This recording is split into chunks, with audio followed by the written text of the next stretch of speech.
It is the Friday edition, and no. I'm not Michael Jimenez, obviously. Jimenez is way cuter than this ugly mug, and that's why I've always told you I've got the mug for radio or whatever. Yeah, you got the face for radio. I've got the face for radio. I mean, I even come dressed for the occasion. I'm wearing my, Wild Bill's That Silence of the Lambs t-shirt and stuff. You're going to go.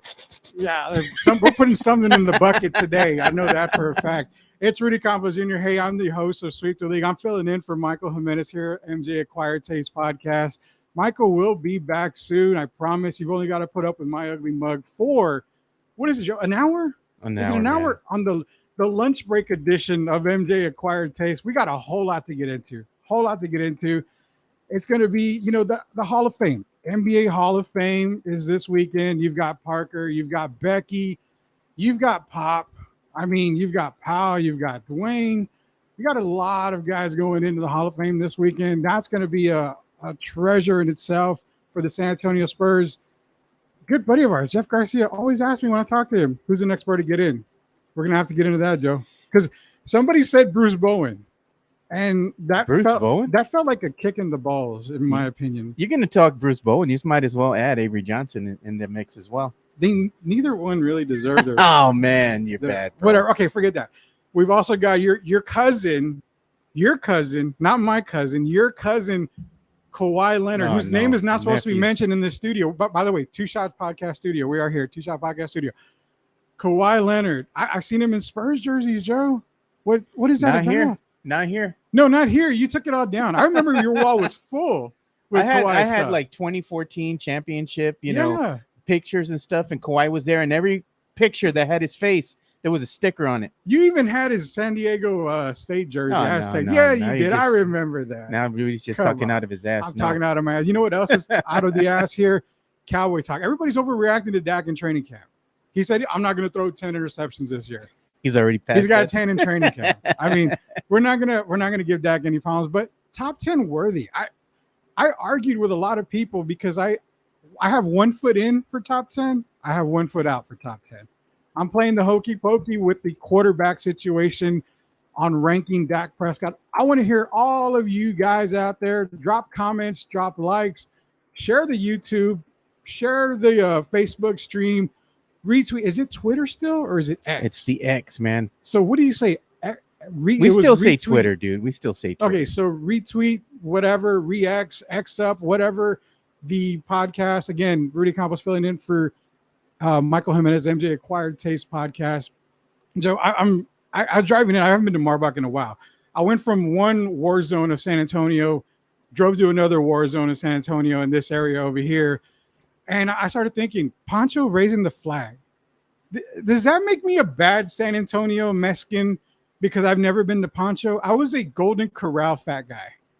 Okay. And what is the whole deal with Poncho? All the raise the flag. Have you been? Yeah, the Ponchos used to be, of course, it used to be a Marbach staple just around the corner from us. Now it's known as El Bucanero, but before that, it was Ponchos. Man, the food was shit. The only reason you really went, dude, is because the sopapillas were to die for, man. With a little bit of honey on there, you run out of your sopapillas, you raise the flag again, give me another round. I'm not missing anything out there. Yeah, the food wasn't all that, man. It was forgettable, but it was the nostalgia factor of being able to raise the flag, having some dinner, maybe after church with your family, enjoying some of the sopapillas that they had out there. Yeah. Now, the only other place you can go to Ponchos here in Texas that I know of is there's one Ponchos left, and it's over in Houston, dude. I was there this past weekend. You should have pulled up to Ponchos, man. I couldn't drive. Drive this past weekend. And for those of y'all who want to know, on the Super League podcast recently, the reason why I couldn't drive in Houston this weekend was because I was back to my old rated R days with Joe and, drinking up a storm. So I couldn't find a Ponchos to save me.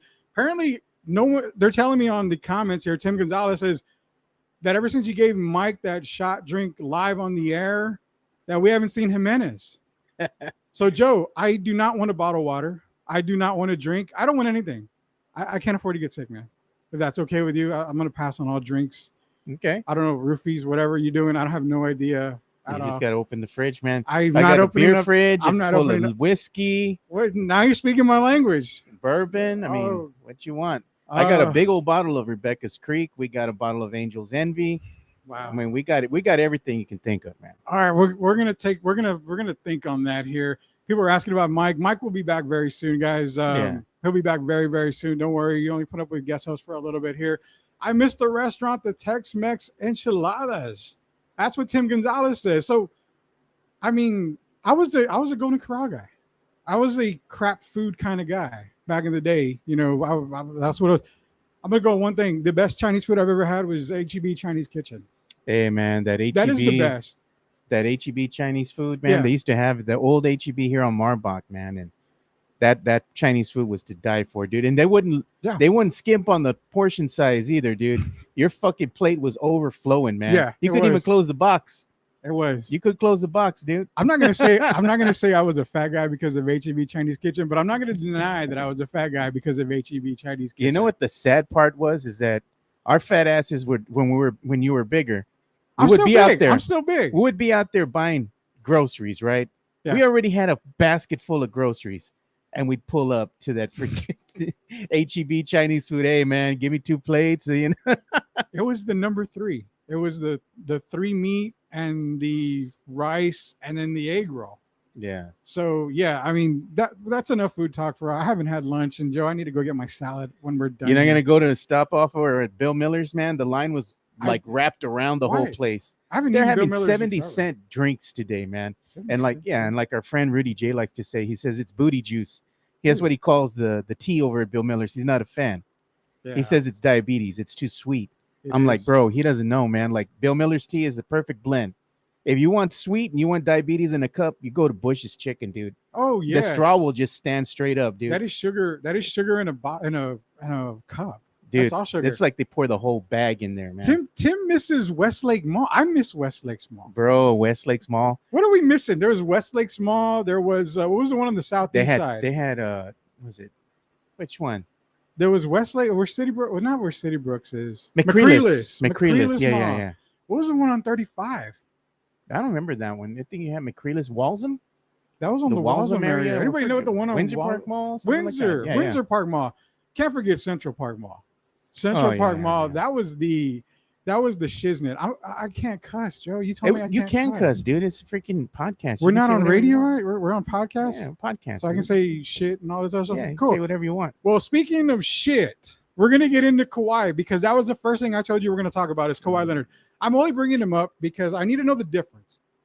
I saw him on my Twitter feed, and I haven't been on Twitter a lot lately, but I saw the SOB in a Spurs jersey because they're like, well, what if he came back? Yeah, we don't want him back, dude. Nobody wants him back. But I mean, okay, so you know what? He shit on the Spurs. He pissed on the what is now Frost Bank Center. I mean, another guy pissed on a San Antonio icon, Ozzy, and we forgave him. We still got his pissed concert. on the Alamo, dude. Well, yeah, so what's more iconic? I mean, the Frost Bank Center or the Alamo? I think the Alamo is. I mean, you got to forgive Kawhi at some point. But Ozzy said he was sorry. Kawhi never did. He never did. You're Kawhi right. don't give a damn, dude. You're right. He just left, and he's just like, the only person San Antonio should hate is what, Yolanda? That's about it, dude. And she's about to be released from prison, dude. Can you imagine? How do you release her? You can't. She can't. There's no way if she gets released on probation, she ain't gonna be able to even walk 2 steps out of that place, man. If she's in Texas, yeah, no. She's gonna have to get out of here. She's gonna have to go to Alaska or something, dude. But okay, so I'm gonna get into this real quick because this is the thing that I've been wondering. I see all this Kawhi shit coming up, and when he plays, can you deny that when he plays, he is arguably one of the best players in the league? And we're saying two-way players. He makes a difference. Here's the thing with Kawhi, man. It's hit or miss with him nowadays because he just doesn't seem like he's the caliber of player he once was. Okay. It seems like nowadays he just cares about, going ahead and sitting on the bench, getting a paycheck, playing when he feels like it, and then also when he plays, it depends on the caliber of talent. Some games he'll have, he'll look great, look like a world beater. And then you have other games where he's just shows like he's not interested. But if you're going to get him for peanuts, and when I say peanuts, a couple of first round picks, and of course you got to make the contracts work. But if you're not going to give up, if you don't have to give up core pieces to get him, that's where I'm trying to get at. Now, they're not going to go outright and sign him. But if you want a guaranteed playoff appearance, isn't that a move you make? With Kawhi, man? And I mean, it could be for anybody. But I'm just throwing him because he was on my Twitter feed, like I said, all week long for whatever damn reason he was. Well, here's the thing with him, though, too. You're hearing that what the Clippers rumblings are. They don't want him. They want to get rid of the brother. Yeah. So maybe he can be had dirt cheap, maybe for a couple picks or something. Exactly. Now you know what I'm saying. So if that's the case, and you don't have to give up the house to go ahead and bring him over, maybe give him for, maybe a 1-year rental, and see what happens, see what happens. Yeah. Maybe that's something the Spurs can go ahead and revisit. I think it'd be a 2-year rental. I think he's got 2 years left. Yeah, but I think maybe that last year's an option. It might be an option. So, okay, so that's where it all comes in. Because that they want to get rid of him for pretty much nothing, because let's be honest, the Clippers haven't been relevant since they were like in San Diego. I mean, that's when they were relevant last. But if you're going to get him for, peanuts, why not take that opportunity? You know what I was I know thinking? he's scoring San Antonio. He's pissed off everybody. But at one point you got to forgive the ex-girlfriend for something. I mean, I've forgiven a couple of people recently, and my life's better with it. Yeah. So why can't, again, I'm not a Kawhi fan. I love his game. I'll be 100%. I love his game. But why can't you forgive him if you're getting him for peanuts? Are you going to put him in the starting lineup or are you coming off the bench? You got to start him. You mean to tell me a perennial MVP candidate comes off the bench? Well, if you're trying to push the team now through your new, superstar, which is Wembanyama. Yeah. And you go ahead and insert Kawhi Leonard alongside of him. Mm-hmm. How many touches is going to be taken away from Wemby, and how many touches is Kawhi going to need to get his points up? Because he does care about his stats at the end of the day. Yeah.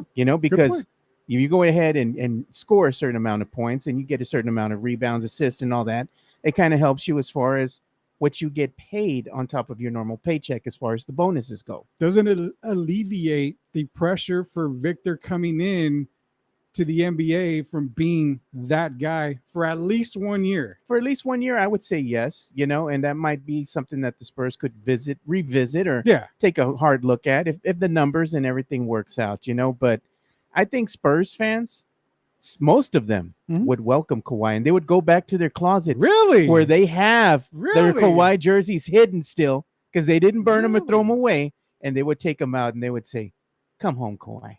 Me, on the other hand, I'd be like, hell no. I don't want to see his face. I don't want to smell his stinking breath. I don't want to see him on the court, and I don't want to see him wearing a Spurs jersey.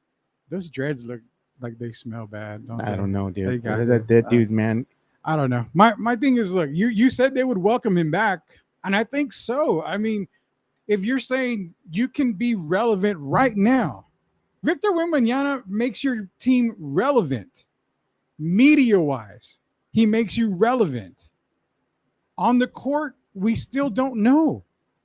Yeah. So you can't say he makes you a playoff team right now.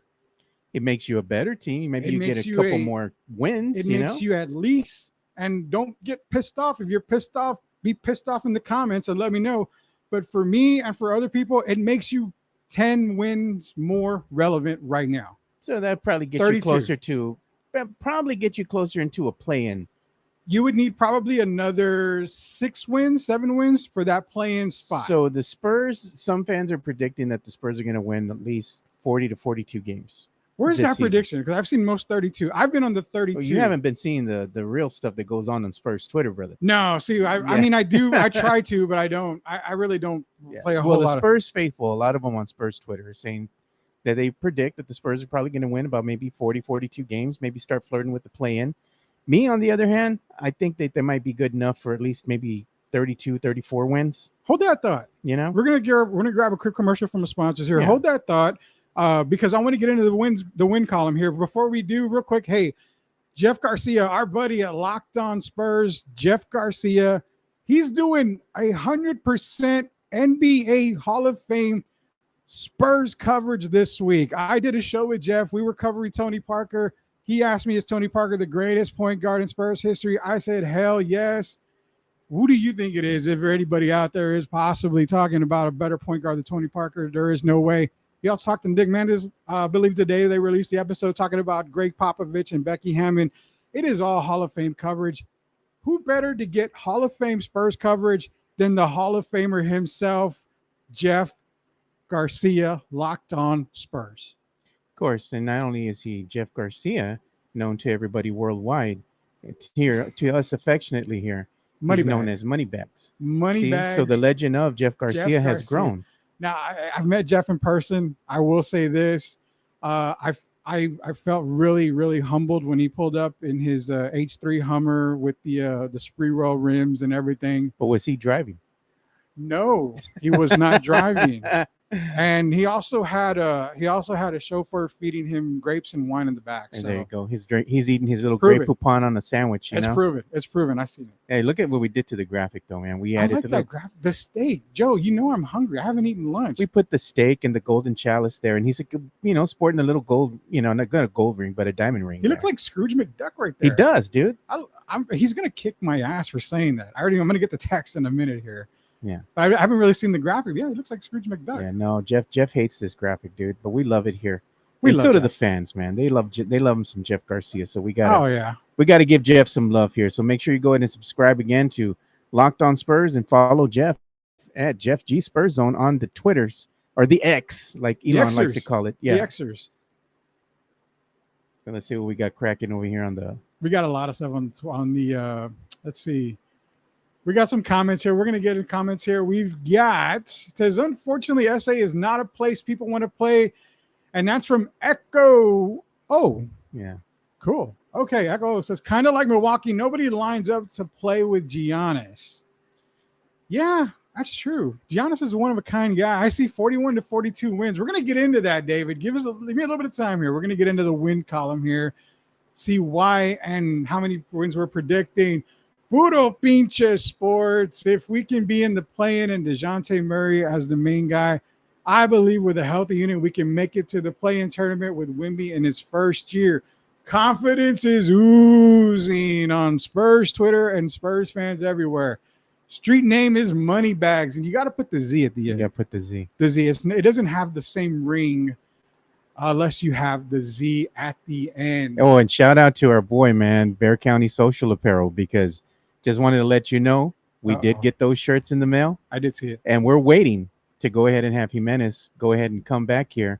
And when we do an episode, we're going to be sporting the money bag shirts.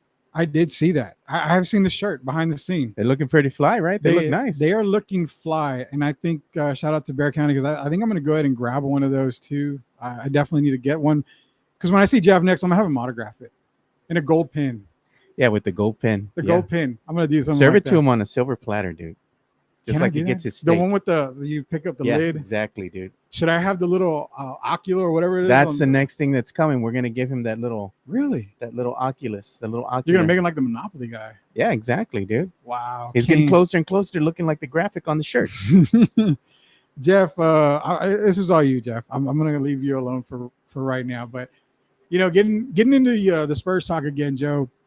You were talking about wins, so we're going to say, for all instance purposes, Spurs Twitter has Spurs at 41, 42 wins. I guess that's kind of like what we're saying. I say 32 because I think Victor's worth 10. Now, can I go higher? Yes, I can go.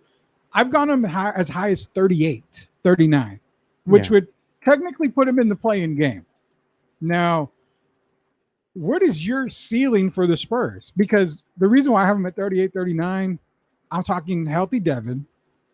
The team stays healthy in general. And this is the team as is, even though I'm not going to lie, it's not going to be the same team come trade deadline. Yeah. They're going to make some moves before that. Whether it's for the best or for the worst, I have no idea. But 32 low, 38, 39 high for me. What is your low point for the Spurs? What is your high point for the Spurs? We're going to take Spurs Twitter at 41, 45. Okay, my prediction here is that the Spurs, I think, are going to be more around the lines of 32 to 34 wins is what I'm predicting. Okay. And that's with Wemby and all that. You know, I see the team, improving. Yes, I think they're going to be a lot more competitive than they were in last season. But I still think that there's going to be some growing pains, having to adjust to playing with the new player in Victor Wembanyama, having to adjust to their new roles, especially the starting five. Are you going to have Keldon be inserted in the starting lineup? Is he going to come off the bench?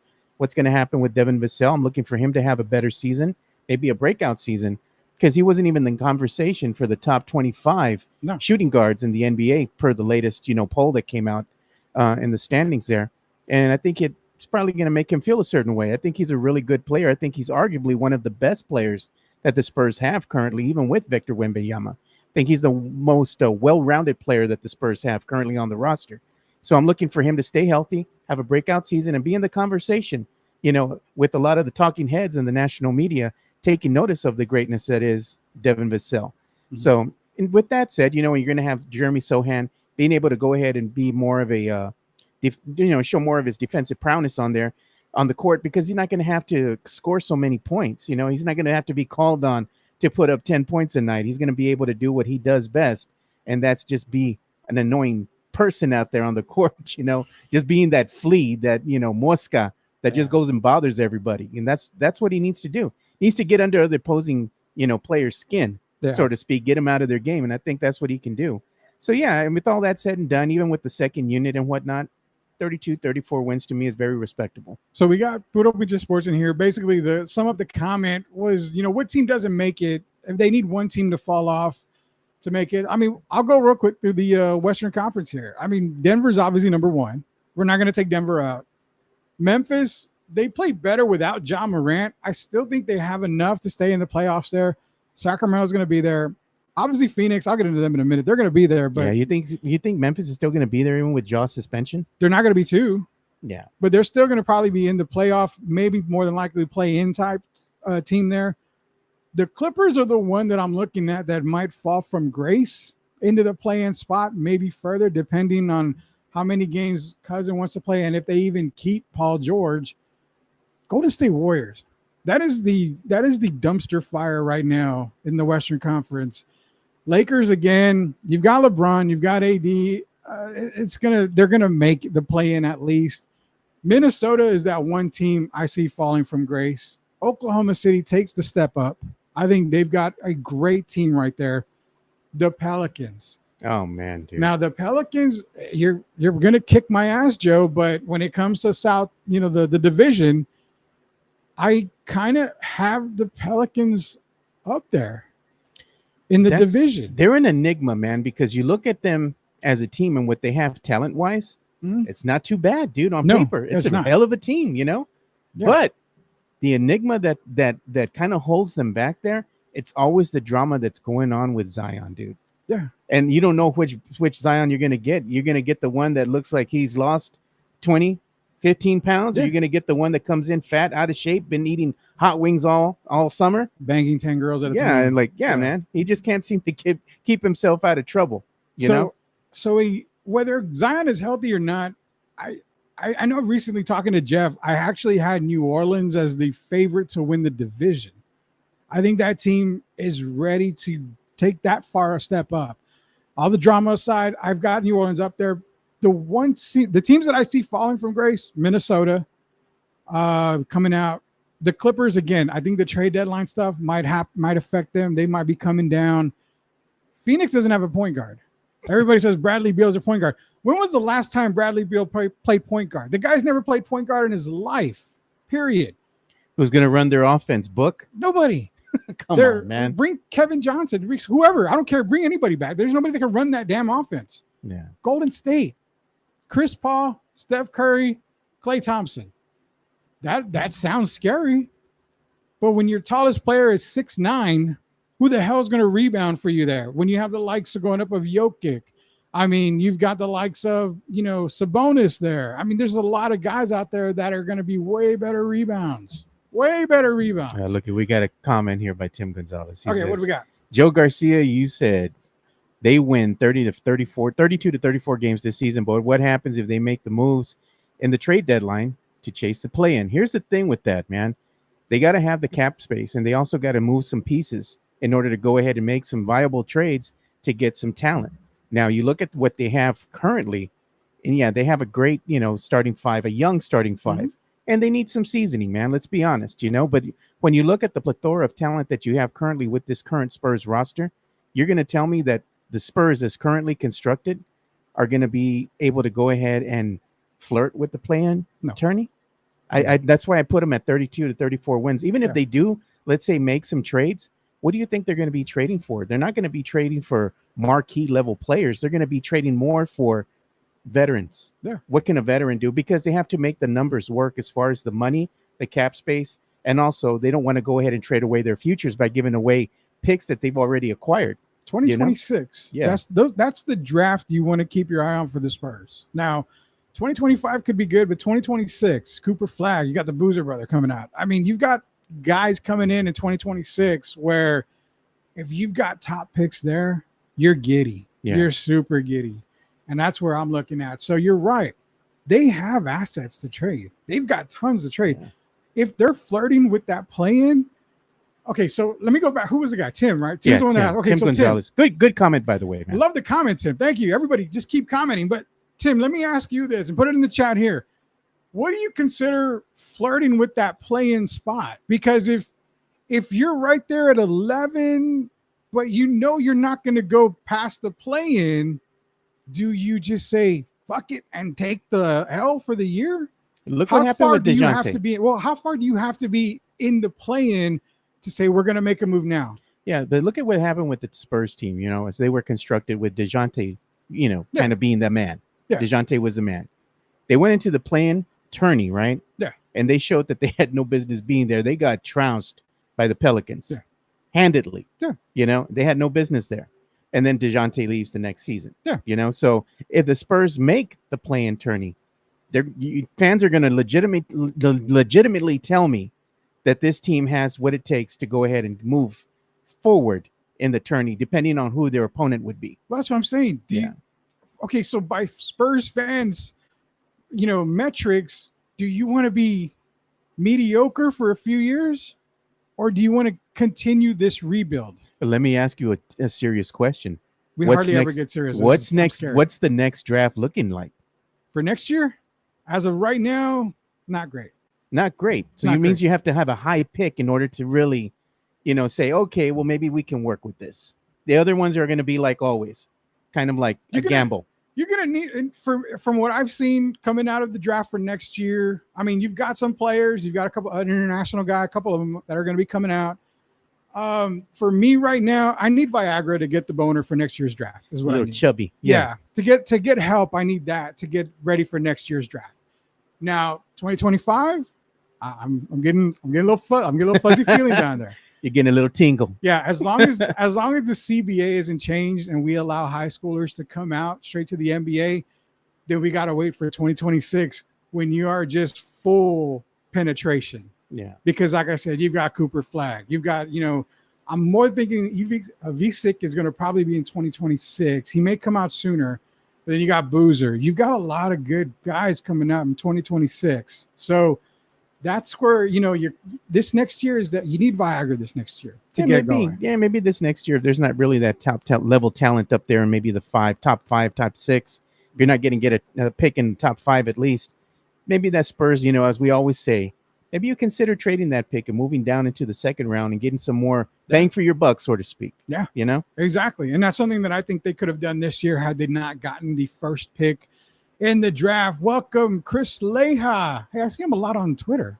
Oh, yeah, dude. Yeah, he's a good guy on Twitter. He gets everywhere, man. Chris Leha, man. Shout out to you, brother. Yeah, great guy, Chris. Chris, thank you for joining us here. Again, Rudy Campos filling in for Michael Jimenez, MJ Acquired Taste Podcast. Mike will be back soon. Apparently, Joe gave him a drink, and he hasn't been back since. We're not drinking anything on the show. That is a guarantee. Man, we're about to hit halftime, and all we've talked about is Spurs. We still got to get Hall of Fame. We still got to get to some Cowboy talk, baseball talk. This whole second part of the hour is going to be flying by. We're got a lot to talk about. Yeah. Can we get off the Spurs talk, or do you want to continue? No, we can go ahead and move away from the Spurs talk. Are you getting scared because now they're asking about playing game? No, we can talk. They want to talk about the play, and they can talk, man. But I'm just saying, I'm keeping it real. Expectations for me are just looking for the team to be a little bit more competitive than they were last season. Of course, with one Victor Wembanyama, you would expect that. But is it necessarily going to translate into wins? That's the biggest question mark that you have if you're a Spurs fan for the upcoming season. I got Spurs season tickets. I'm going to be at the games. I'm excited to see Wemby play. It's not like I hate my team. So I love the Spurs, man. The excitement going in, and this is before we go to commercial break, this is the excitement going into the season. Be excited for what the future holds. Yeah, exactly. Don't be excited for what can happen this season. I'm just going to enjoy the ride. I don't even really have expectations for the team. I just want to go and see, them play. I want to see how exciting they're going to be. Yeah. With Victor Wembanyama out there on the court, and seeing what the younger cast can do around him. Do they make his bobblehead like big time huge? They should, man. You know what? It should be one of those Funko Pops. You know how you get the big box? Yeah, that's what they need to do with Victor, man. All right, we are here at the MJ Acquired Taste Podcast. The Takeover Sweep the League is taking over just for today. I've got Candace Rock and Stats here with me. They're just not on camera. We have cardboard cutouts of them. Joe Garcia making everything go. Michael Jimenez will be back. Got a little commercial break coming up here. When we come back, we'll talk a little bit of Hall of Fame, a little bit of Cowboys, a little bit of MLB, and then maybe some more Spurs because I keep getting a lot of the Spurs comments. Yeah, we're going to talk about some Astros talk, man. I know how much y'all love your Astros. Joy. Yeah, so first we're going to go ahead and hear a few words from our sponsor here, MCS General Contracting. MCS General Contracting, more than 30 years of combined experience in concrete placement. They're the number right there, 210-774-9155.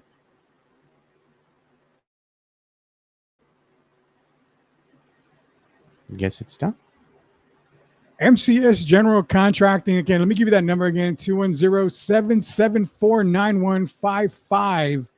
Contact them, MCS General Contracting. Lot. There you go, Mike's back. back. Concrete placement services, sidewalks, things like that. Reach out to MCS General Contracting, 210-774-9155. That's 210-774-9155. They're confident in their skills.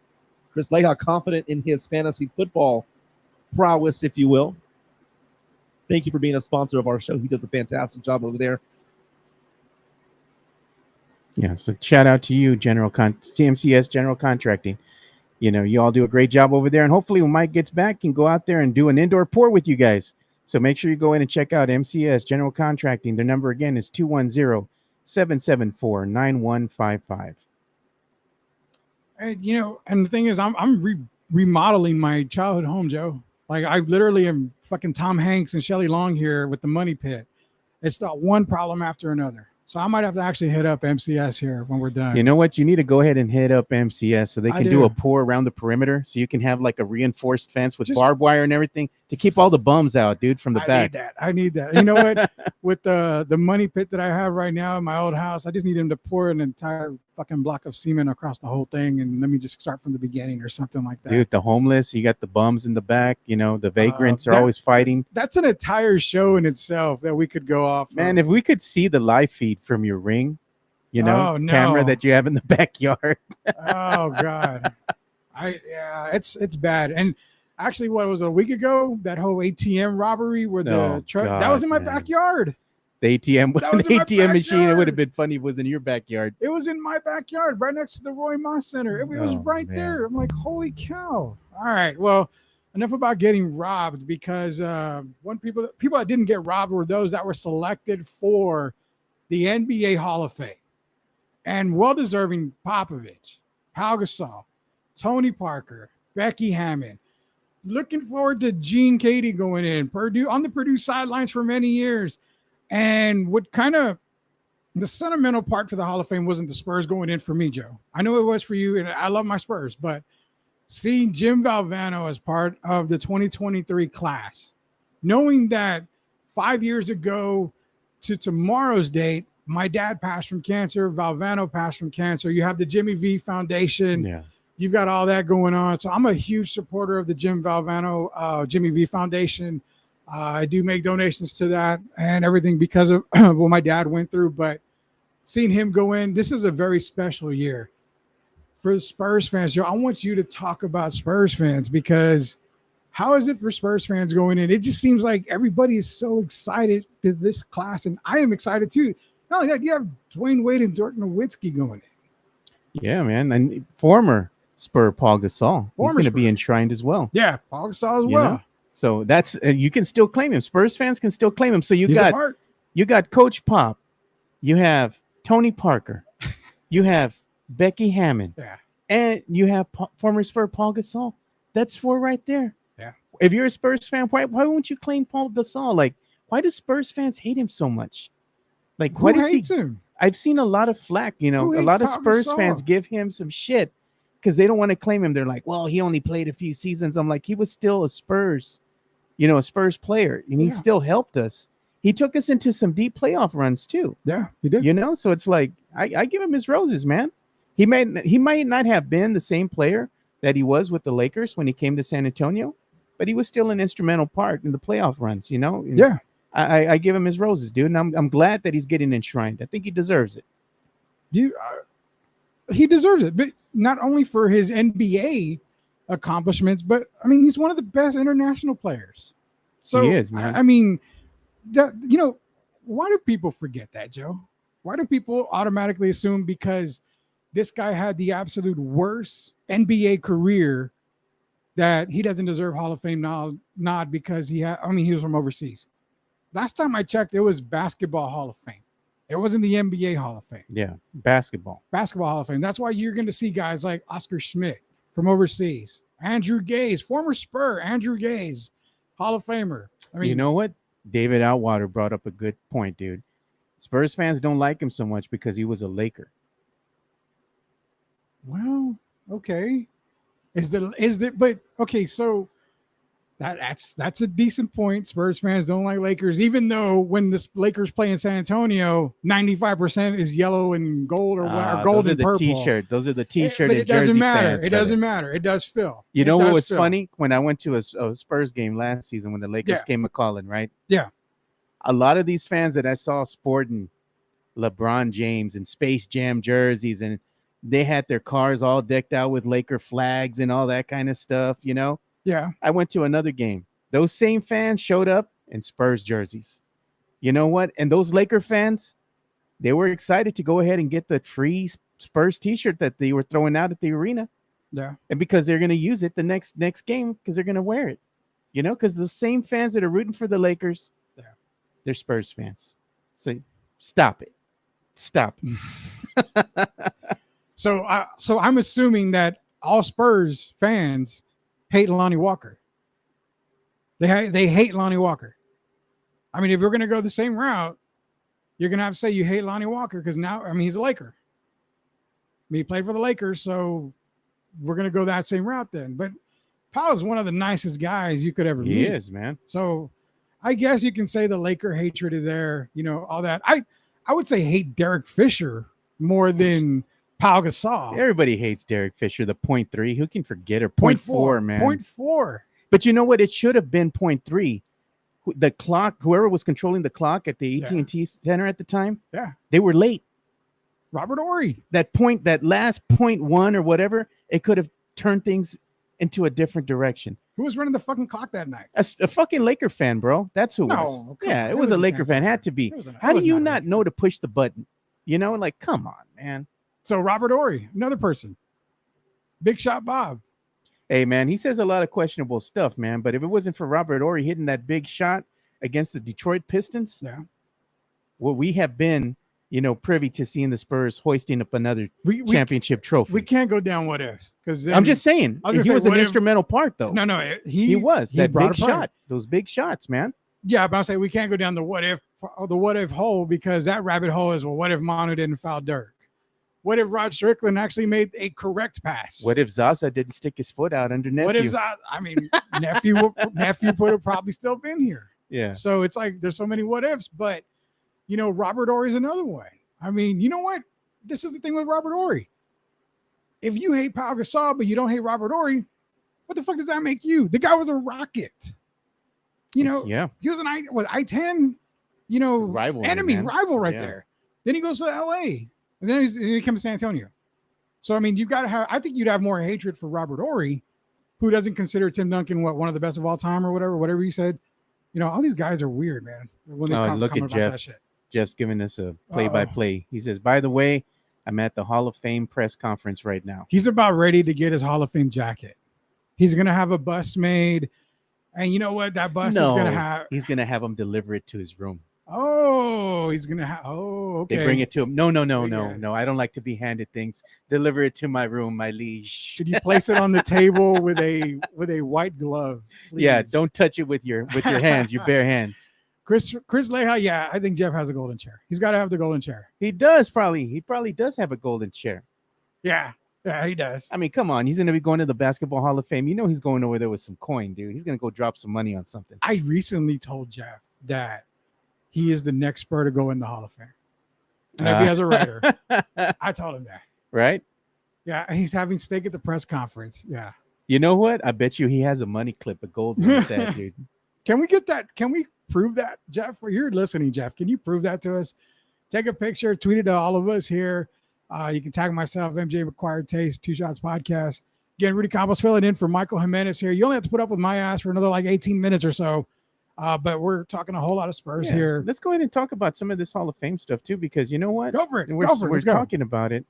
I'm looking here on Twitter, dude, and they have some nice pictures that they've been showing. We got to keep it clean, Joe. I've been clean this whole time. We're not doing the rated R stuff back in the day. I'm surprised Jimenez let me come here right now, thinking he's probably sweating bullets, man. Thinking this guy's gonna go off the rails. Yeah, look at that, man. What a picture. Yeah, Dirk. You got Tony Parker, you got Dirk, you got D Wade, and Paul Gasol. How many titles does that team win right there, dude?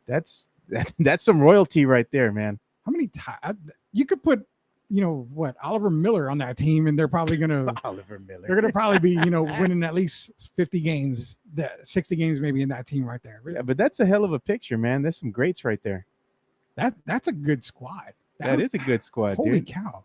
And then you have some behind the scenes stuff too that I saw earlier today that was popping up on Twitter of Tony Parker, man.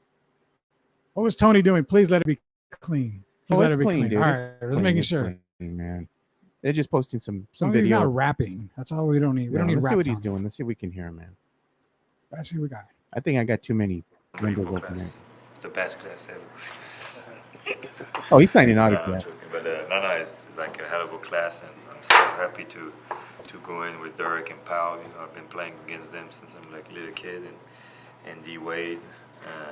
We play against each other in the finals, and then going with Pop. I think it's the first time ever. They told me it was the first time ever that a coach and a player going the same year.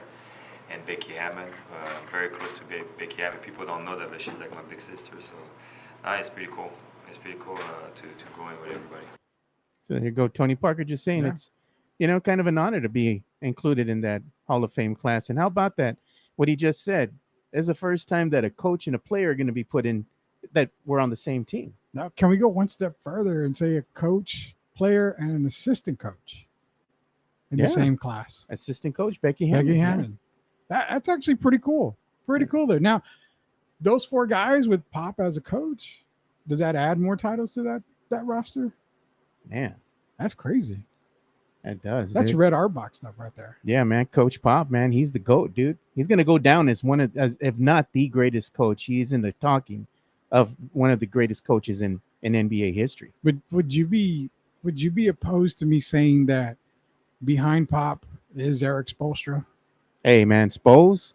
You know what? He's a hell of a coach, man. He's better. And, I don't give a damn about Steve Kerr's rings as a coach. They're bought. I don't give a shit about those.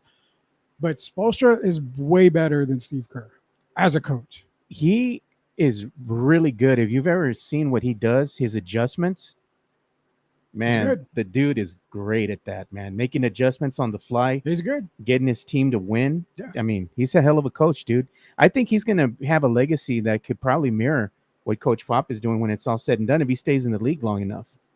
Oh, yeah. Yeah. Oh, yeah. I mean, you're taking a Miami Heat squad that I can't really say left for dead. They had some players, but, I mean, that Miami Heat squad from this past season, I mean, it just shows the kind of coach that he is.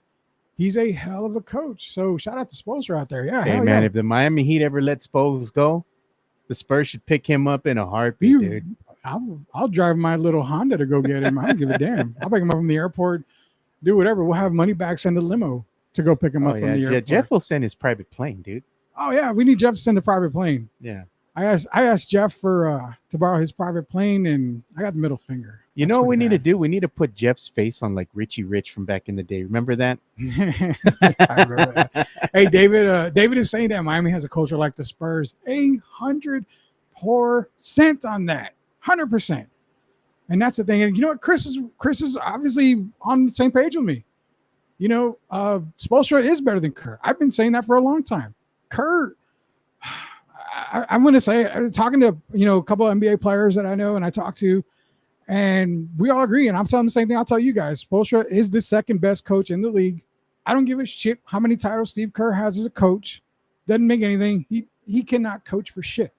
He was given that team, and you know what? He righted the ship, and that's all it was. Nothing else to that.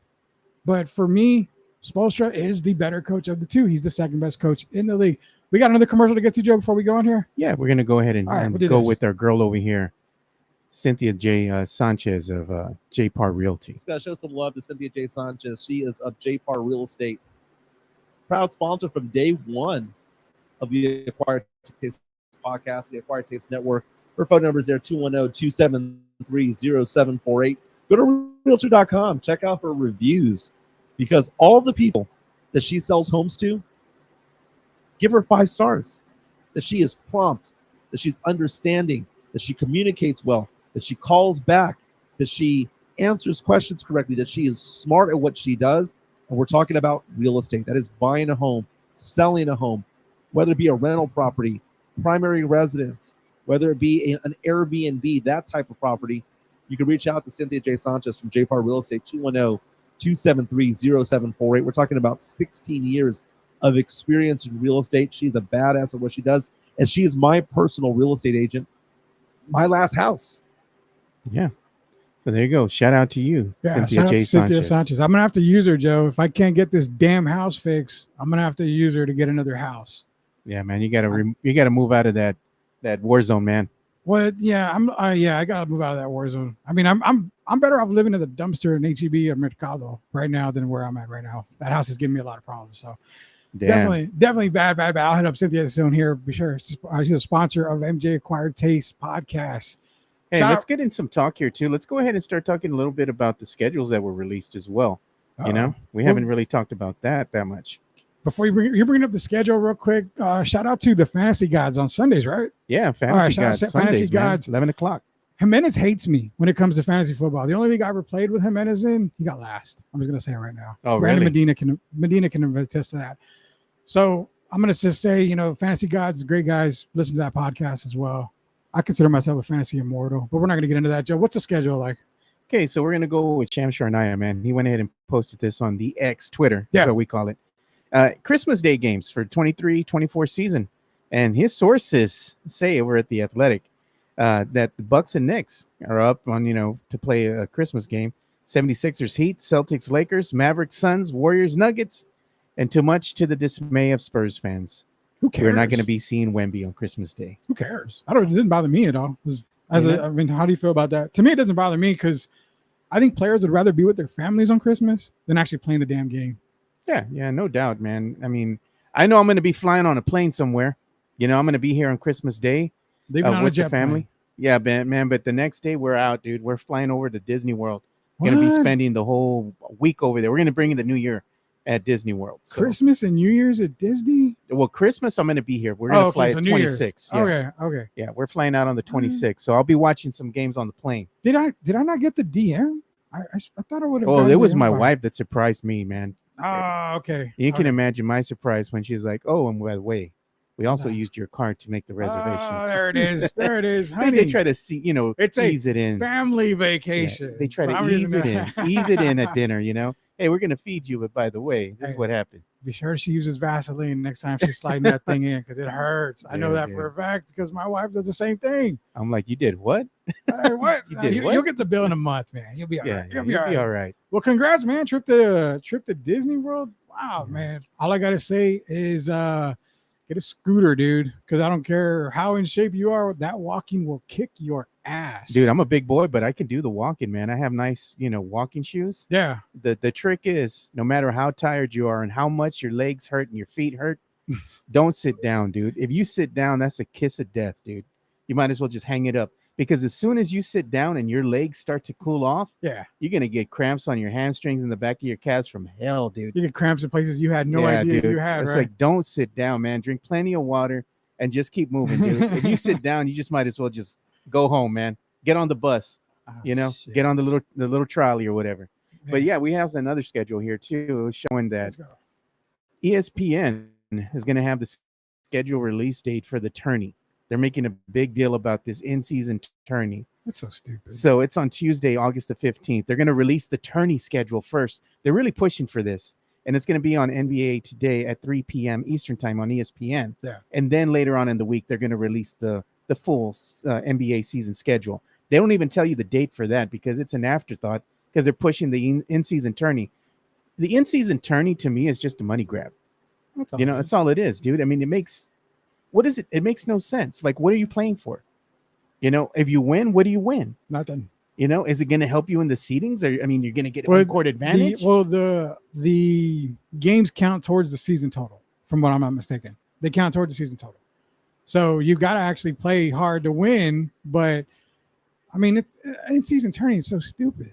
I don't get that at all. It's a waste of money, dude. They're just doing it to make a money grab for sponsors and sell the TV slots or what have you. It's dumb, man, but whatever. I guess they got to go ahead and recoup some type of revenue. Yeah, well, why doesn't Adam Silver just make Mac and Me too? Oh, Lord, dude. I mean, they shouldn't even have made the first one. He wasn't the first one. He was a little alien guy. It looks just like Mac and Me. Dude, man. Mac. Or whatever the only funny part about that was that one meme they keep showing where the kid fell off the cliff with the wheelchair. Yeah, that's the only part of that movie that was funny. We're going to get in trouble for making fun of that. I'm just saying it was a funny part, man. So bad. I've been fired already. I got 7 minutes left. I'm going to be fired on this shit. Hey, man. So let's go ahead and get in some talk here, man. We got to get into 2 things here. We got 7 minutes. We got quick here. Yeah. First quick. Yay or nay, Dak Prescott, top 10 quarterback. I want you to piss off Cowboy fans.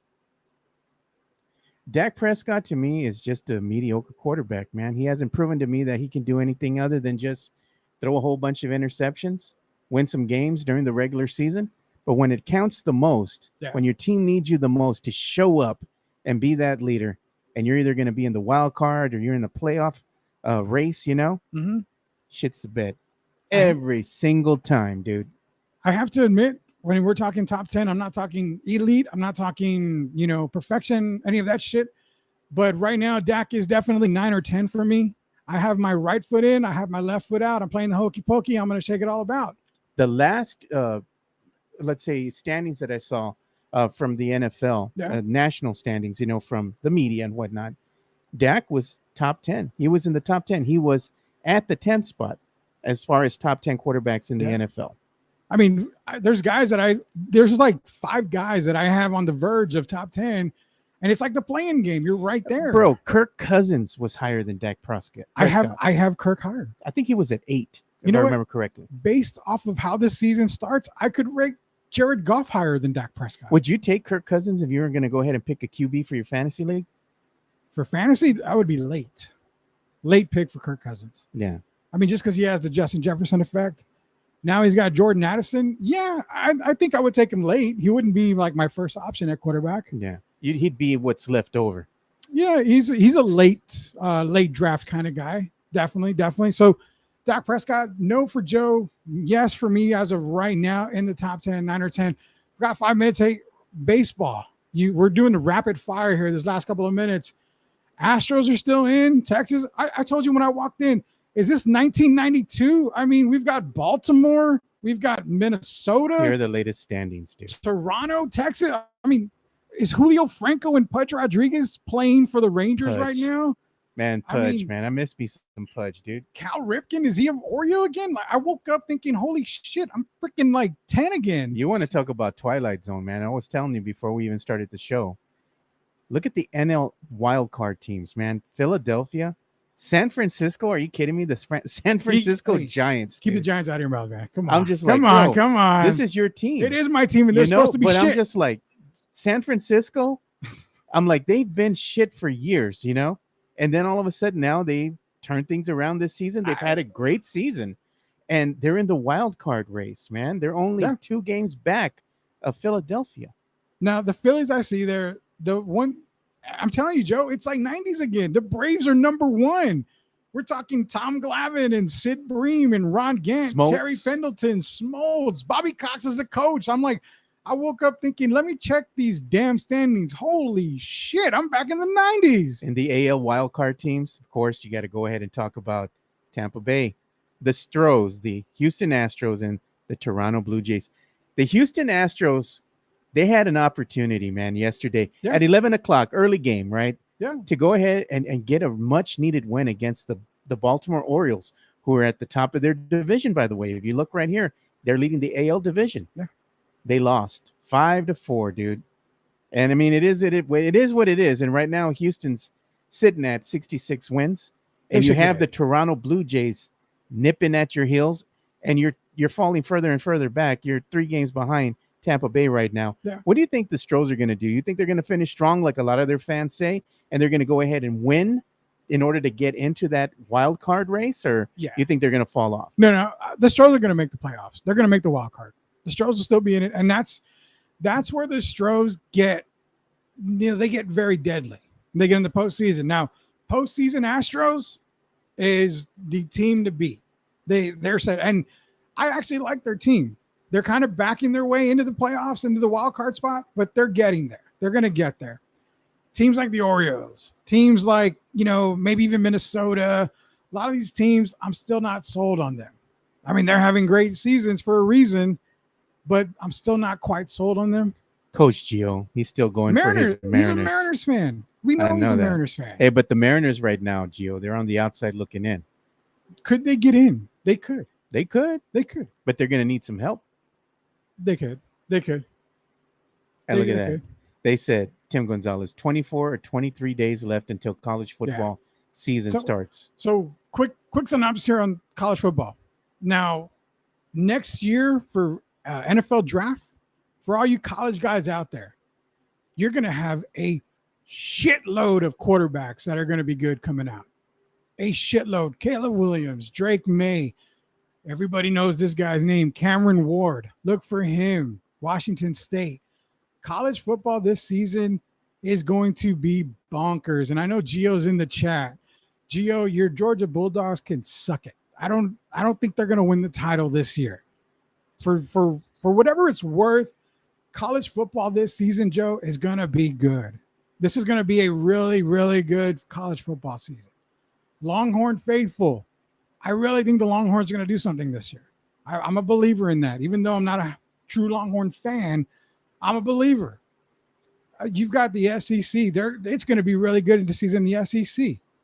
You're going to have so many prospects this year to watch college football. It's going to be balls, man. Everybody enjoys college football season. There's always good games to watch, good matchups, and I can't wait for it to finally start, because when it does start all day long, I have like, you've seen the studio. I have screens galore. So I'm watching several games at the same time, doing stuff, glancing up, looking at everything. I mean, it's a good time of year to not only have college football starting, you also have the MLB playoffs starting in October. Yeah. The start of the NFL season. NBA season. And then you have the NBA season, man. It's everything's back in balance again.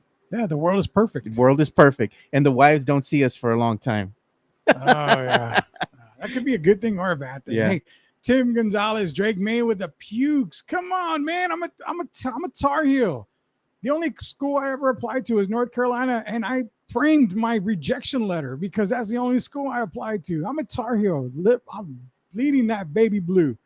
So, yeah, I get that. Longhorns, baby. Definitely. Hey, Texas is back. I don't know about Texas is back completely. Mames, man. No Texas mames. is back completely, but they're on their way back. So they're on their way back to being bad again, dude. We'll see, man. No, you know what? It's going to help them a lot when they get into the This SEC. is the state of what's going on with the Longhorns right now. SEC, that's it. The Texas Tech Red Raiders are ranked a lot higher right now than the Longhorns are. Let that sink in, man. Texas Tech. Dude. You gotta feed baby brother a crumb or two every now and then, man. And look at Chris Leha. Puro pinche Red Raiders a la verga. He says guns up. There you go. There you go. All right. See, Michael Crabtree, Patrick Mahomes, those guys put Raiders back in the league. We got 2 seconds left, Joe. Thank you guys, everybody. Rudy Campos Jr. for the MJ Acquired Taste podcast. Michael will be back soon. Yeah, so we'll see you guys. Have a great weekend. Love you guys. We'll see you all on Monday. Peace.